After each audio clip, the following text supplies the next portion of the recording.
आज सुद्धा सकाळी उठून आम्ही दोघी गेलो होतो जिमला. शेवटी जिमवाल्यानं मला विचारलंच, नक्की तुम्ही वजन कमी करायला येताय की वजन वाढवायला? माझं काम जयसिंगपूरमधलं झालंच होतं, त्यामुळं आज मी येणार होते माझ्या घरी. कारण मी घरात नसली की मम्मीला अजिबात करमत नाही आणि मी अक्काजवळ राहिली होती, त्यामुळं तिला खूप सारं करमत होतं. त्यामुळं आम्हा दोघीला 2-3 दिवसातच एकमेकींची एवढी सवय लागली होती, सारखं अक्का अक्का एवढंच माझ्या तोंडात बसलं होतं.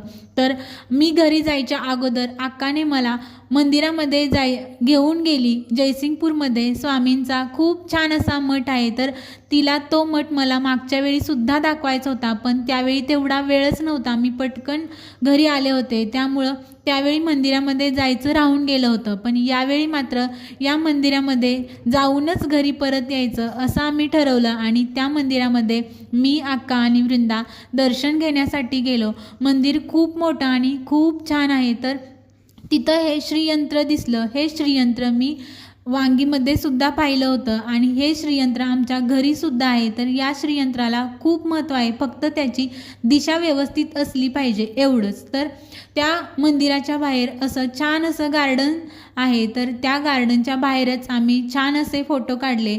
जाताना वृंदाला तिच्या शाळेमध्ये सोडलं आणि आम्ही दोघी निघालो. ती मला स्टँडवरती ड्रॉप करायला आली होती, पण तिचासुद्धा मूड एवढा ऑफ होता की मी निघाले म्हणून, आणि माझासुद्धा. कारण मी एकटीच अशी आहे की जी सगळ्या बहिणींकडे जाऊन येऊन असते, कारण माझ्या सगळ्या बहिणींची लग्न झालेत, माझंच तेवढं झालेलं नाही आणि मी घरी परत आहे.